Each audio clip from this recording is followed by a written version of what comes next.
class 9. How are you? Hope you are all well. Due to coronavirus or COVID-19, we are unable to attend school physically or go outside. We should maintain social distance as per government's norms and order. The present time is very crucial for us due to COVID-19. That's why our school, Gayspur Netaji Vidya Mandir, has arranged online teaching to the students. We are going to discuss the poem North Wind, written by Philip Larkin. This is my first lecture on this poem. Now, you are asked to open the page number 69 and lesson number 9. Before discussing the poem, we should go back Philip Larkin's poetical life. On the time he was starting off his career, he wrote this poem, The North Wind. When he wrote this poem, he was not appreciated by the romantic poets. Even he was not accepted as a proper poet because he did not support the element of romanticism in everything like the romantic poets did. He was believing reality. Later, he was offered the position of poet laureate.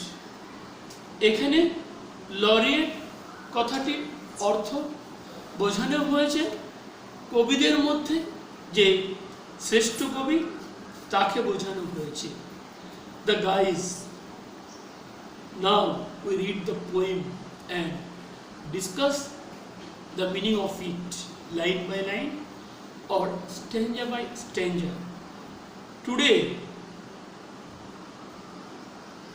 we are going to discuss the surface level meaning of the poem. The students, there is important thing that a poem has denotative meaning or surface level meaning and connotative meaning or deep meaning. Today we are going to discuss the surface level meaning or denotative meaning of the poem line by line or stanza by stanza. In the first stanza, the poet saw 3 ships go sailing by over the sea, the lifting sea, and the wind rose in the morning sky, and one was rigged for a long journey. The poet himself described 3 ships sailing over the pleasant sea. সকালের আকাশে বাতাস বহিতেছিল, 3টি জাহাজের মধ্যে north শিপটাকে দীর্ঘ ভ্রমণের জন্য সাজানো হয়েছিল। Like this way the north ship rigged for a long journey. এখানে rigged কথাটির অর্থ দীর্ঘ ভ্রমণের জন্য সাজানো হয়েছে।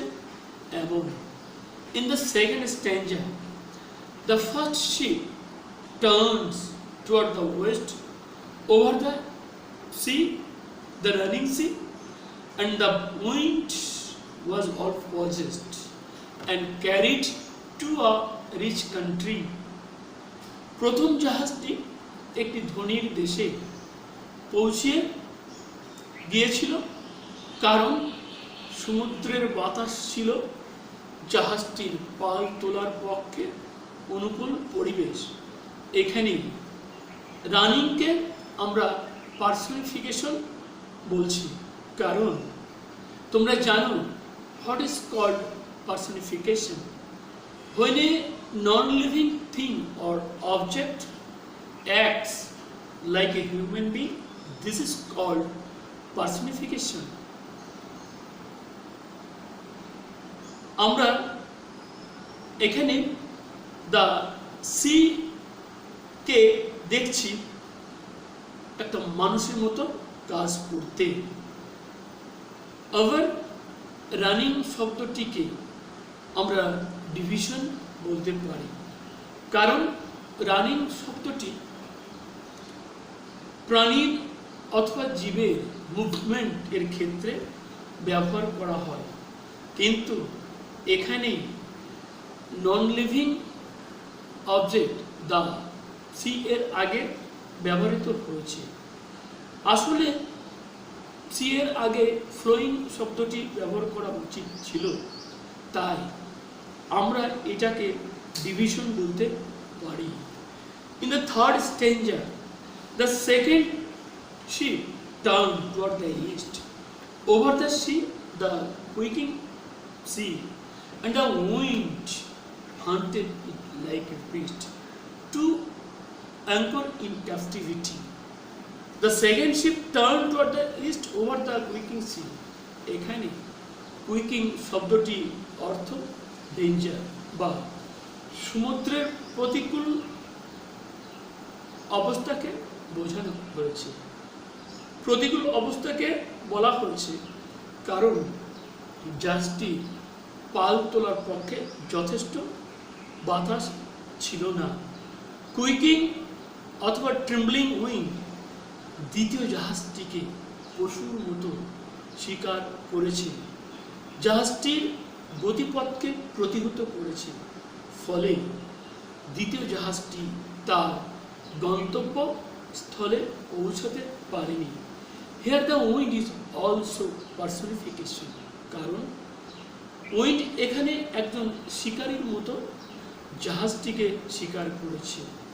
এছাড়া লাইক শব্দটি এখানে সিমিলি হিসাবে ব্যবহৃত হয়েছে, কারণ কবি লাইক শব্দটি দিয়ে জাহাজটিকে একটি পশুর সঙ্গে তুলনা করেছে, তাই আমরা এটাকে সিমিলি বলবো।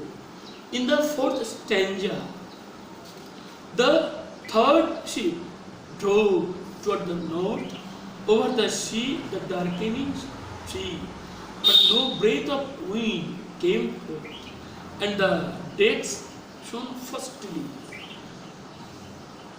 Here, the north ship সমুদ্রের অসহ্র প্রতিকূল অবস্থার মধ্য দিয়ে তার গতিকে অক্ষুণ্ণ রাখার চেষ্টা চালিয়ে গেছে। প্রতিকূল অবস্থা বলতে আমরা এই কবিতা থেকে জানতে পেরেছি নিঃশ্বাস প্রশ্বাস ছাড়লে যতটুকু বায়ু পরিবেশে আসে সমুদ্রে ততটুকু বায়ু ছিল না। এছাড়া জাহাজটির পাটাতনগুলি ব্রাইটলি শাইনিং করেনি, তবু জাহাজটি চলার গতি কিঞ্চিত মাত্রা কমায়নি, উপরন্তু বলেছে আমি জিতব, I will win the battle against the unfavourable weather. In the next stanza or in the fourth stanza, the sea নিজেকে এমনভাবে গর্বিত মনে করেছে যাতে কোনো মতেই জাহাজটি তার বুকের উপর দিয়ে অগ্রসর হতে না পারে। Here the proud of sea is also personification, because the sea, inanimate object, feels proud like a human being. In the last stanza, we can find the North Sea still continues its journey to reach its destination through the troublesome weather under the fire-spilling star. Here, the phrase fire-spilling stars seems to me something destructive as the attribute of fire that can burn down anything. এর অর্থ ধ্বংসমূলক আগুনের লেলিয়ান শিখা সমস্ত কিছুকে পুড়িয়ে ছাই বা ধ্বংস করে দিতে পারে। তো in the last stranger, the third sheep went wide and far into an unforgiving sea under a fire-spilling star, and it was ready for a long journey. Students, this is the surface level meaning of the poem. Next day, we shall discuss the deep meaning of the poem. Thanks to all.